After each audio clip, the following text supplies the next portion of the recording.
안녕하세요. 커피앤톡입니다. 오늘도 와주셔서 감사드리고요. 바로 사연 읽어보겠습니다. 저는 결혼을 하고 몇 년 동안 더없이 행복한 삶을 살았어요. 이렇게 안정적인 매일매일이 이어졌으면 좋겠다는 생각뿐이었죠. 내 삶에서 행복 곡선이 하늘을 향해 치솟고 있다는 것을 느낄 정도였으니까요. 하지만 저의 이런 좋은 시절은 그리 오래가지 못했습니다. 남편은 원래 대기업에서 팀장 역할을 하는 능력이 있는 사람이었어요. 아는 언니의 소개로 남편을 만난 저는 2년간의 연애 후 결혼을 하게 되었고 사랑스러운 두 딸을 낳게 되었죠. 그렇게 몇 년간은 꿈에 그리던 결혼 생활을 했어요. 든든하게 능력 있는 남편과 귀엽고 사랑스러운 두 딸들. 늘 그려왔던 단란한 가족을 완성한 저는 평온한 매일을 보내고 있었죠. 저는 미술학과를 나와서 결혼 전까지는 아이들에게 미술을 가르쳤어요. 하지만 다니던 학원이 없어진 뒤로 재정적으로 힘들던 시기가 있었어요. 그때는 저 하나를 책임지는 것만으로도 벅차서 엄마에게 자식다운 효도도 못하고 있었죠. 하지만 결혼 후에 재정적으로도 차츰 나아져서 결혼 전에 엄마에게 못다한 효도를 다 할 수 있게 되었어요. 매주 혹은 못해도 2주에 한 번은 찾아뵈었고 엄마는 손녀들과 함께 식사를 하며 즐거워하셨어요. 매달 용돈도 챙겨드릴 수 있게 되었죠. 엄마는 항상 말씀하셨어요. 효도한다고 애쓰지 마라. 효도가 별거 있니? 네가 잘 사는 것을 보여주는 게 바로 효도야. 엄마는 네 곁에서 네가 잘 사는 모습을 보는 것만으로도 행복해. 그렇게 말씀하시는 엄마가 정말 고마웠죠. 그리고 저는 남편에게도 참 고마웠어요. 남편은 시댁과 친정, 양가 부모님께 똑같이 아낌없이 베풀었어요. 양가 부모님 모두 섭섭하지 않도록 말이죠. 명절이면 명절, 생신이면 생신, 똑같이 선물이며 용돈을 싸들고 가서 인사를 드리고 축하를 드렸죠. 저는 그것이 고마워 남편에게 아내로서 할 수 있는 내조를 충실히 했어요. 이렇게 꿈에 그리던 가족을 이루었던 때 우리 가정이 한 번에 무너질 만큼 큰 충격이 찾아왔어요. 남편이 40대 초반에 희귀병 진단을 받게 되었어요. 어느 날부터 남편이 회사에서 자꾸 넘어진다고 했을 때 이상하다고 생각을 했어요. 그런데 그 이후 남편의 팔이나 목이 남편의 의지와 상관없이 반복적으로 움직이거나 비틀리기 시작했어요. 남편과 저는 함께 대학병원에 가서 진단을 받았죠. 진단 결과는 근육 경련이 심해지는 근육 긴장 이상증이라는 희귀병이었어요. 이 병은 금방 나을 수도 있고 금방 낫지 않을 수도 있습니다. 희귀병이다 보니 언제 낫는다 하는 통계도 나와 있지 않고요. 지금 당장 할 수 있는 치료를 하면서 나아질 방법을 찾아보지요. 의사 선생님이 하는 말씀이 귀로는 들렸지만 머리로는 이해가 잘 되지 않았어요. 이것이 정말로 우리에게 일어난 일인지 현실감이 없었거든요. 내 남편이 희귀병에 걸렸다니. 거짓말 같은 소식에 저는 놀란 표정을 짓고 있을 수밖에 없었어요. 시간이 흐를수록 남편은 평소처럼 걸어 다니는 것도 일상생활을 하는 것도 불가능해졌어요. 남편의 몸은 남편의 의지와 관계없이 비틀어지거나 꼬이거나 하면서 이상한 움직임을 보였어요. 회사 생활은 더 이상 할 수 없었죠. 남편은 그래도 회사에 나가겠다고 고집을 피웠지만 휴직이 끝나던 날 아침 출근을 위해 제대로 걸을 수도 없다는 것을 알자 자진해서 퇴사를 하게 되었어요. 그 후 남편은 바람 빠진 공처럼 침대 위에서 멍한 표정으로 병원에 입원할 날만 기다렸죠. 한순간에 가장이자 팀장이었던 남편은 병원 신세를 지게 되었어요. 병원에 입원하던 날 휠체어 위에서 팔이 저절로 뒤틀리던 남편을 보는 것이 어찌나 가슴이 아프고 힘들었던지요. 그리고 이 모든 것이 갑작스러워서 저는 충격 속에서 하루하루를 보내게 되었어요. 난생 처음 들어보는 이름의 희귀병이 제 행복이 모두 담겨있던 가정을 박살내고 있었어요. 보험 적용도 안 되는 병이어서 병원 비용도 감당이 어려울 정도로 많이 나가기 시작했어요. 처음에는 재활운동을 하면 금방 좋아질 것이라고 생각했죠. 3개월 정도면 차도를 보이지 않을까 했어요. 하지만 3개월이 지나도 5개월이 지나도 반년이 지나고 1년이 지나도 남편의 병은 크게 나아질 기미가 보이지 않았어요. 병원 생활이 길어지면서 경제적인 부담도 점점 커졌어요. 남편이 경제활동을 하지 못한 채 병원비만 나가는 날들이 이어졌어요. 결국 남편의 병원 생활이 2년째 되던 해에 살던 집까지 팔게 되었어요. 집까지 내놓는 것은 피눈물이 흐르는 일이었지만 남편이 병을 이겨낼 수만 있다면 집이 중요하지는 않다는 생각이 들었어요. 그렇게 집까지 팔아 남편 수발을 들었지만 돈은 지극히 현실적인 것이었어요. 돈은 점점 말라갔고 돈이 줄어들자 저희에게는 매일매일 살아가는 일상도 부담이었죠. 특히 아이들이 커가자 내일이 오는 것이 두려워질 정도였어요.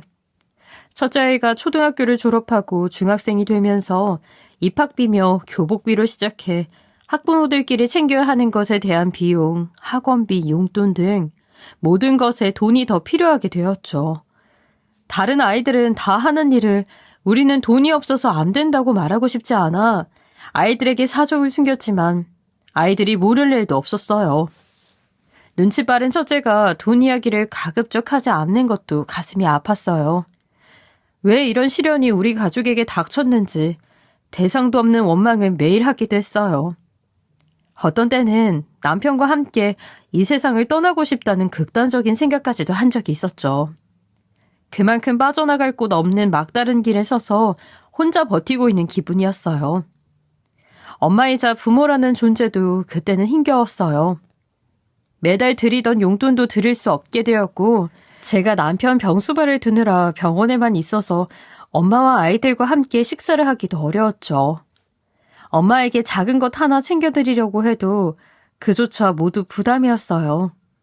차마 말은 못하고 돌려 말했지만 엄마도 사정은 훤히 다 알고 계셨죠. 어떤 때는 괜히 엄마한테 신경질을 내기도 했어요.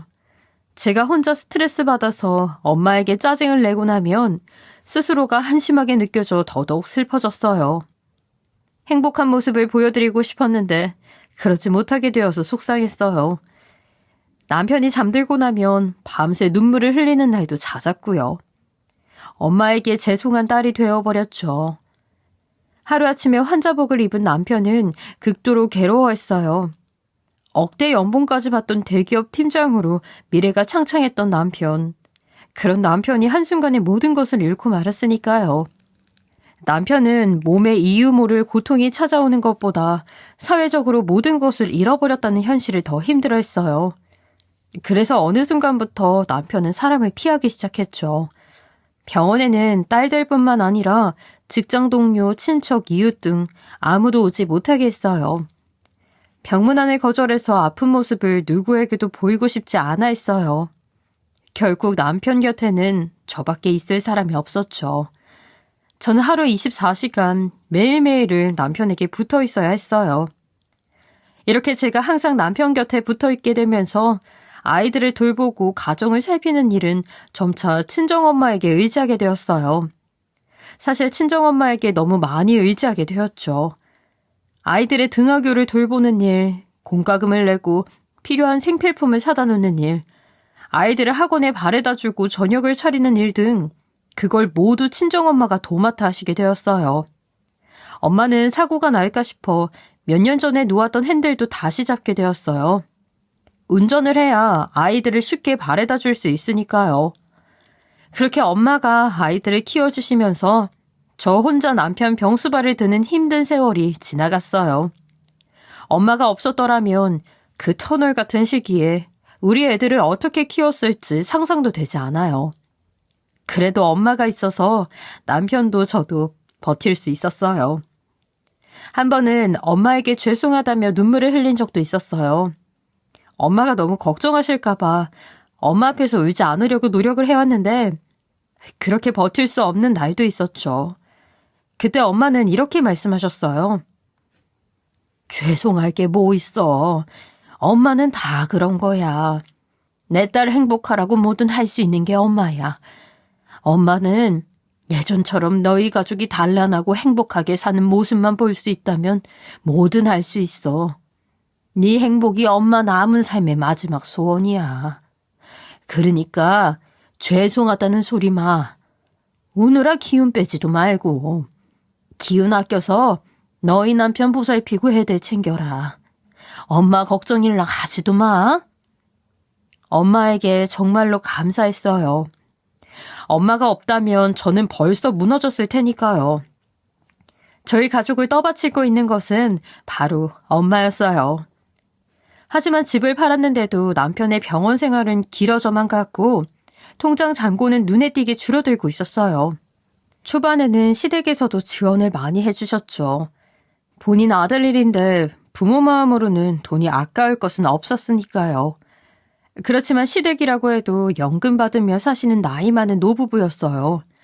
돈이 무한정으로 나올 리가 없었어요. 그간 쌓아뒀던 재산을 빼서 저희에게 주셨지만 그마저도 바닥이 나기 시작했어요. 희귀병이라는 것이 이렇게 무서운 것이었구나 점차 깨달았어요. 한 가정을 풍비박산 내는 것으로도 모자라 부모님을 포함한 집안 자체를 흔들게 되니까요. 결국 저는 딸들이 크면 대학 등록금이든 결혼자금이든 쓰라고 내어줄 예정이었던 적금도 모두 깼어요. 그렇게 그간 모아놓은 돈과 남편의 퇴직금, 살고 있던 아파트를 내어놓은 돈까지 모두 남편의 병원비로 나갔어요. 그래도 남편이 살아서 버텨주기만 하면 돈이야 다시 벌면 된다는 생각이었죠. 하지만 그 생각도 얼마 안 가서 또 무너지고 말았어요. 병원비가 더 이상 나올 것이 없어 쩔쩔매는 저를 보고 엄마가 엄마 집에 1층을 팔게 되었어요. 저는 그걸 알고 더 눈이 퉁퉁 붓도록 울었죠. 엄마는 2층짜리 낡은 단독주택에서 살고 계셨는데 그 집이 엄마의 전 재산이나 다름이 없었어요. 그런데도 엄마는 그 집의 절반을 내놓으셨던 것이었죠. 저는 정말 더 떨어질 곳도 없는 듯한 절망감에 가슴이 미어졌어요. 엄마의 집까지 저희 가족을 살리는데 빨려 들어간 것이었어요. 제가 극단적인 생각까지 혼자 했던 때도 바로 이때였죠. 그 이야기를 전해들은 시아버지와 시어머니가 친정엄마의 집으로 달려오셨어요. 이때 저는 양가 부모님이 모두 똘똘 뭉치는 것을 볼 수 있었어요. 시아버지와 시어머니는 친정엄마 앞에 무릎으로 앉아 두 손을 붙들고 이야기하셨어요. 사돈, 이렇게까지 하시면 안 되는데 이 집이 사돈이 가진 전부 아닙니까? 노를 여기서 편히 보내셔야 하는데 우리 아들이 아파서 사돈의 집까지 팔게 되다니 저희가 죄송해서 얼굴을 어떻게 들고 다니겠습니까? 사돈, 그렇게까지 하지 않으셔도 됩니다. 그러자 엄마는 이렇게 말씀하셨어요. 우리 사위가 저한테 얼마나 잘했는데요. 이런 정도는 아무것도 아닙니다. 이 낡은 집도 다 사위가 저를 위해 고쳐준 집이에요. 지금도 기억이 나요. 겨울만 되면 낡은 집에 사는 장모님 추우실까봐 직접 벽에 단열재 시공도 하고 제가 뭔가 불편하다고만 하면 새벽에도 뛰어와서 고쳐주고 그랬어요. 사위가 다 고쳐놓은 집이라 사위 것이나 다름이 없습니다. 우리 사위가 저한테 그렇게 잘했는데 당연히 저도 이렇게 나서야지요. 제 식구일인데요. 그러니 이렇게까지 미안해 하실 일 없습니다, 사돈. 엄마는 웃으며 시댁 부모님의 손을 맞잡았어요. 엄마의 말에 무뚝뚝한 편이었던 시아버지까지도 눈물을 뚝뚝 흘리며 감사하다고 말씀을 하셨어요. 저는 그 모습을 보고 조금 마음의 위안을 받았어요. 친정엄마와 시어머니, 시아버지가 남편과 우리 가족을 위해 이렇게까지 마음을 다해주시는 모습이라 양가 부모님의 사랑에 그간 황폐하기만 했던 마음이 따뜻해지는 것 같았어요. 그리고 조금 더 힘내서 살아보자는 생각이 들었죠. 이렇게 우리를 위해 주시는 부모님이 계시니 조금만 더 살아보자 하고요. 그렇게 엄마의 집 1층은 팔렸고 또다시 병원 생활이 속절없이 흘러갔어요. 저는 매일을 병간호로 보냈죠. 그런 제가 유일하게 외출을 하는 시간은 남편이 2주에 한 번 정밀 검사를 받는 날이었어요. 하루 종일 병원 의사 선생님, 간호사 선생님을 따라 검사를 받기 때문에 제가 굳이 붙어 있을 필요가 없어서 이날은 저도 외출을 했어요.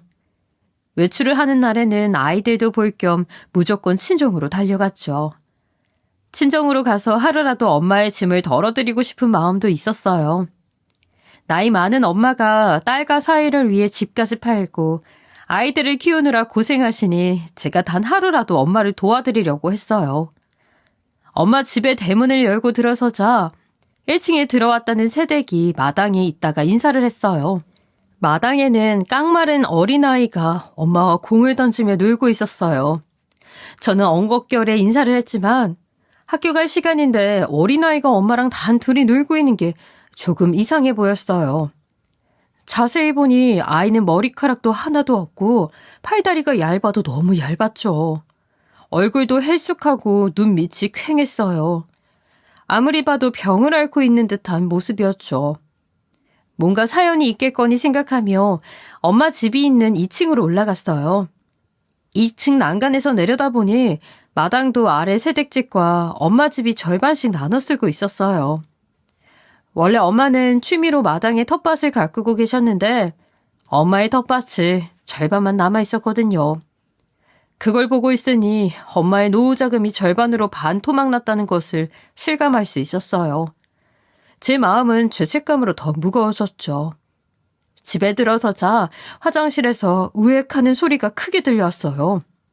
무슨 소리인지 귀를 기울여 보니 엄마가 화장실에서 구토를 하는 소리였어요. 깜짝 놀라 화장실에 달려가 보니 엄마가 변기에 음식을 개워내고 계셨어요. 엄마, 왜 그래? 무슨 일이야? 응? 왜 이렇게 다 토해내고 있어? 놀란 저의 목소리를 들은 엄마가 힘겹게 고개를 돌려 저를 보았어요. 그러더니 그냥 먹던 게 체한 거라며 저를 화장실에서 내보내셨죠. 그 후에도 한동안 계속되는 구토 소리에 저는 안절부절 못하고 기다렸어요. 엄마가 화장실에서 나오자 저는 병원에 가보자고 했죠. 하지만 엄마는 끝까지 한사코 거절하셨어요. 몇 번을 실갱이를 해도 싫다고 고집을 부리셨어요. 저는 걱정이 되어 애가 탔지만 저에게는 시간이 없었어요. 결국 혼자 병원에 가 위장약만 타서 엄마에게 가져다 주고 정신없이 병원으로 돌아갈 수밖에 없었죠. 그러고 나서 며칠 뒤 신이 난 딸들의 전화를 받았어요. 딸들은 오랜만에 밝은 목소리로 말했죠. 엄마, 아래층 아저씨 아줌마가 우리 놀이공원에 데려간대. 아랫집 애랑 같이 가기로 했어. 응, 다 같이. 진짜 신나. 놀이공원 정말 오랜만이잖아. 이렇게 신이 난 딸들의 목소리는 몇 년 만에 듣는 것 같았어요. 아이답게 제대로 웃는 목소리였어요. 저는 딸들의 신난 목소리를 듣는 것이 기뻤지만 한편으로는 아픈 아빠 눈치를 보느라 웃지도 못한 딸들이 치근하기도 했어요.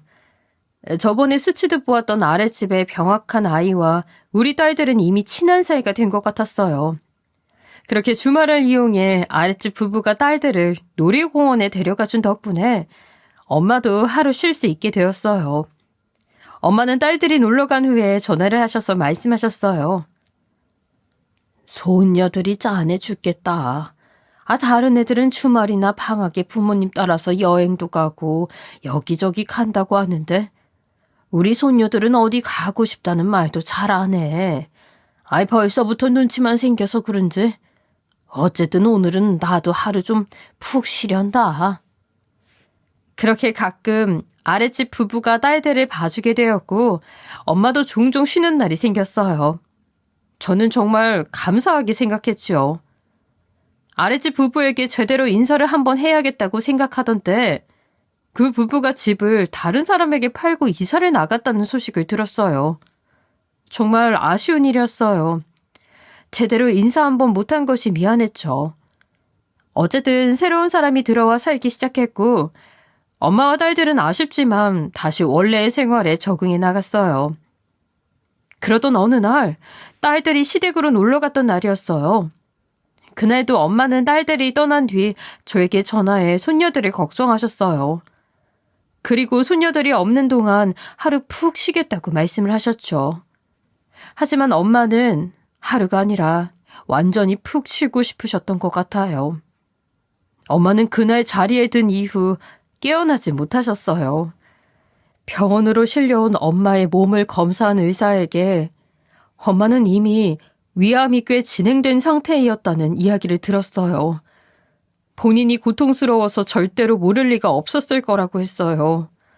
저는 숨을 쉬지 않는 엄마를 망연자실하게 바라보았어요. 남편이 아픈데 본인까지 짐이 될까봐 엄마는 여태 병색을 숨기고 계셨던 거였어요.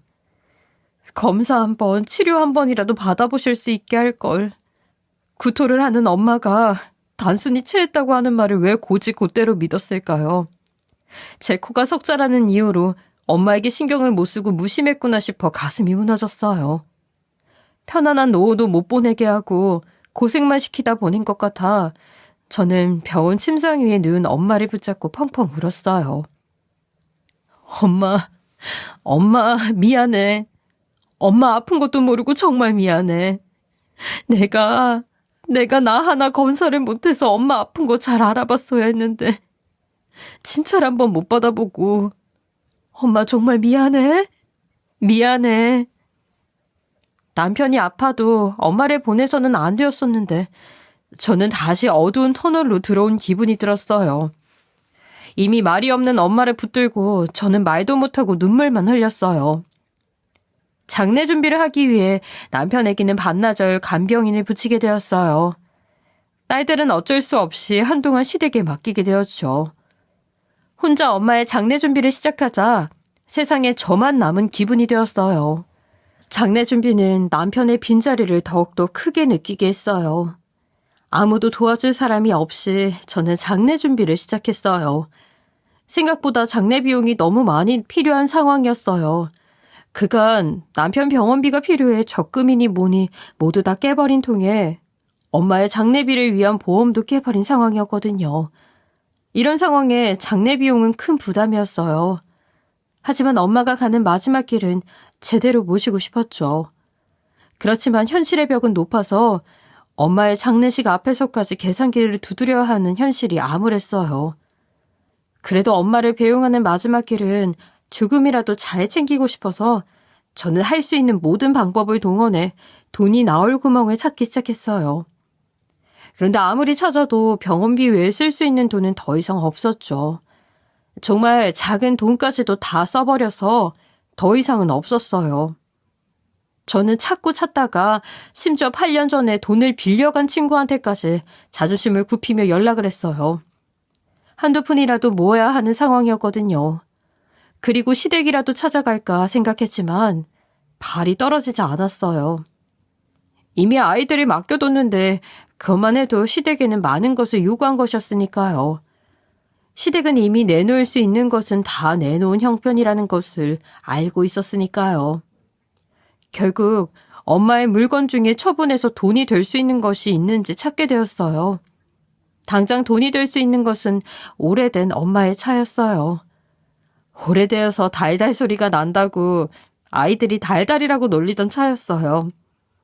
오래된 차여도 그나마 돈으로 바꿀 수는 있었기 때문에 저는 엄마의 차를 중고로 판매하기로 했어요.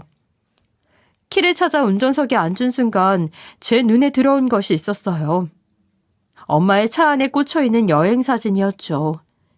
화사하게 웃고 있는 엄마와 두 다리로 서 있는 남편, 즐거운 듯이 엄마와 남편에게 달라붙어 있는 아이들.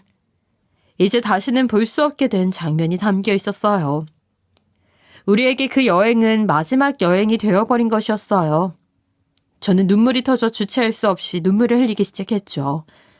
남편의 희귀병이 오랜 투병 생활이 되어 우리 가정이 무너진 것, 엄마가 큰 병을 숨기고 있다가 결국 고생만 하고 떠나신 것, 모든 슬픔이 어우러져 흘러넘쳤어요.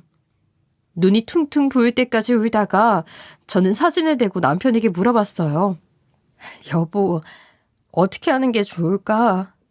나는 이제 자신이 없어. 그래도 우리 엄마 장례비만큼은 우리가 해드려야 하지 않을까? 당신이라면 어떻게 하겠어? 근데 이제 정말로 돈이 없어. 진짜 열심히 버텼는데 왜 아직도 이럴까? 우리 엄마 배웅도 잘 못하겠어. 그렇게 말하면서 혼자 또 펑펑 울었어요.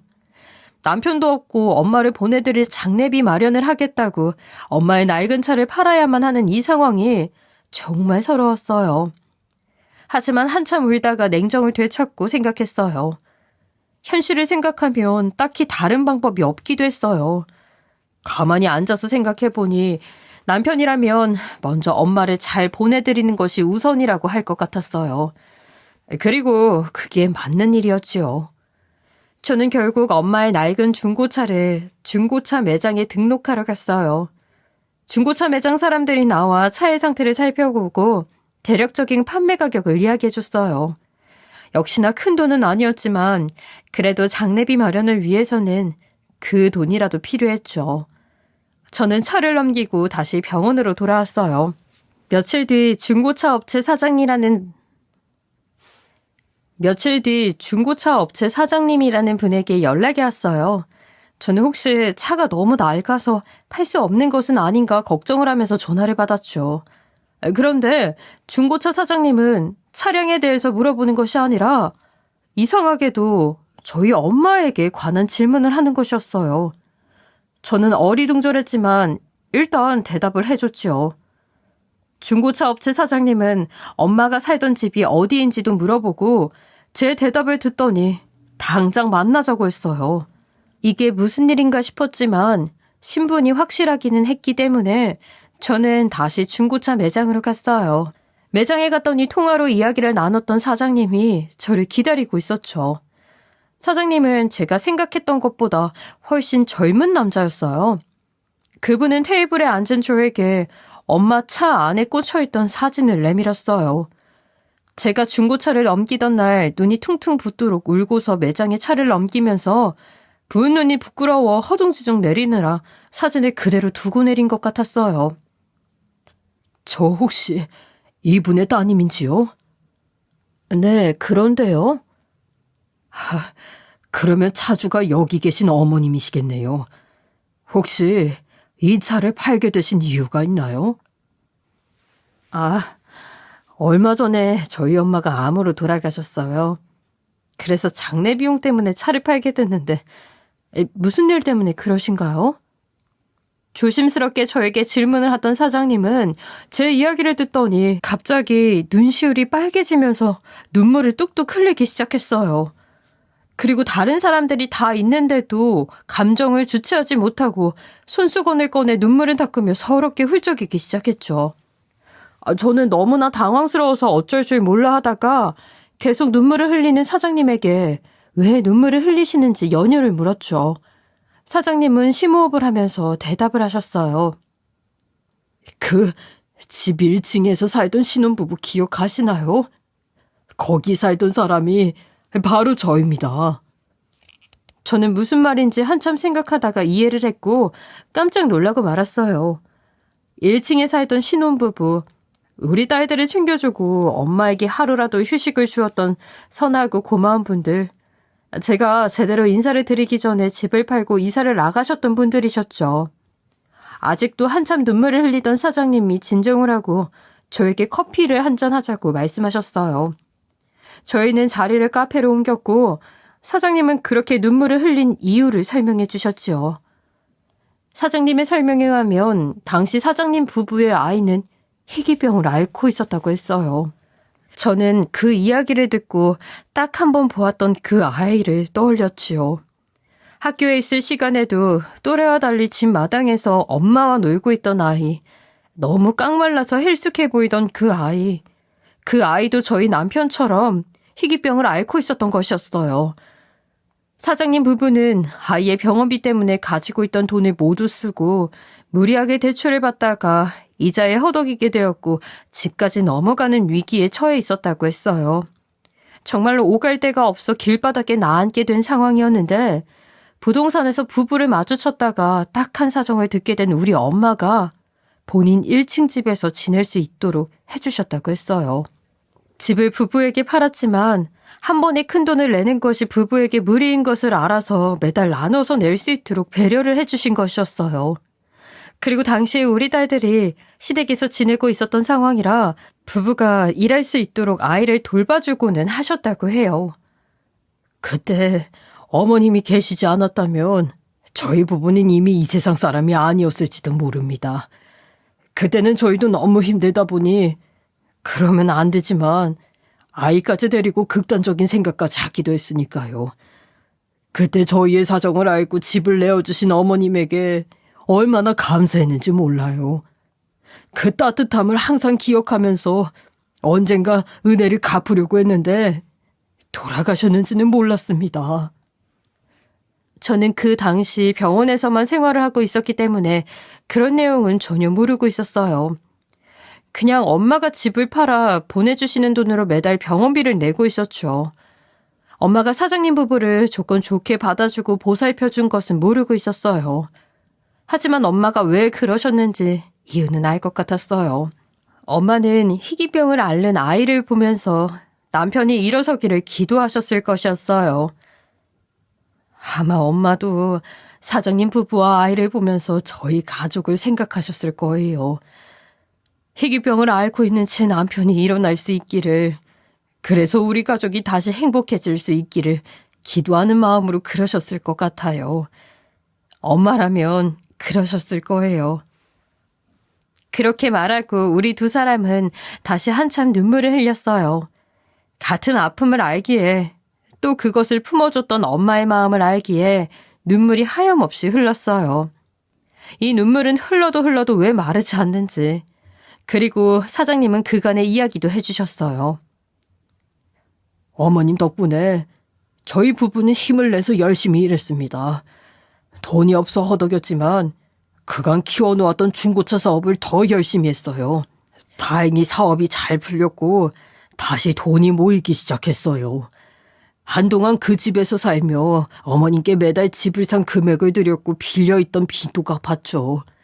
그러다가 사업을 위해 멀리 이사를 하게 되었어요. 다른 사람에게 그 집을 팔고 어머님께 집 대금을 모두 드렸죠. 이사 후에는 더욱 열심히 일했어요. 아이의 병 치료도 계속했죠. 그리고 드디어 미국에서 아이의 희귀병 수술을 받을 수 있게 되었어요. 원래 수술 예약을 해두었는데 대기자가 많아서 몇 년을 기다리고 있었거든요. 돈이 없어도 수술을 받으려고 했는데 돈도 생기고 수술 시기도 잡혔죠. 저희 아이는 수술을 받고 이제 건강을 회복하고 있어요. 이것만큼 큰 행복이 없어요. 이제 아이도 건강해지고 사업도 자리가 잡혀 어머님께도 보답을 드리고 싶었는데 이런 소식을 듣게 되다니 참으로 안타깝습니다. 그러면서 사장님은 제가 아까 말했던 엄마의 장례비에 관해 물어보셨어요. 차를 팔아 장례비를 마련하려고 한 것이면 혹시 장례 비용이 부족한 상황인 것인지 물어보셨어요. 저는 우리의 형편을 내보이는 것이 많이 부끄러웠지만 남편의 희귀병 투병 생활로 인해 돈이 없어서 차를 팔게 되었다고 솔직하게 대답했어요. 아이의 희귀병을 겪은 분이니 이해해 주실 것 같아서요. 사장님은 저희 이야기를 듣더니 엄마의 장례 비용은 사장님 부부가 부담하겠다고 말씀하셨어요. 저는 눈이 휘둥그레졌지만 그래도 그것은 안 된다고 손사래를 쳤어요. 그렇게 큰 비용을 달라고 할 수도 없었고 엄마의 장례 비용은 제가 마련하는 것이 맞다고 생각했으니까요. 하지만 사장님은 한사코 저에게 장례 비용을 대겠다며 부탁하셨어요.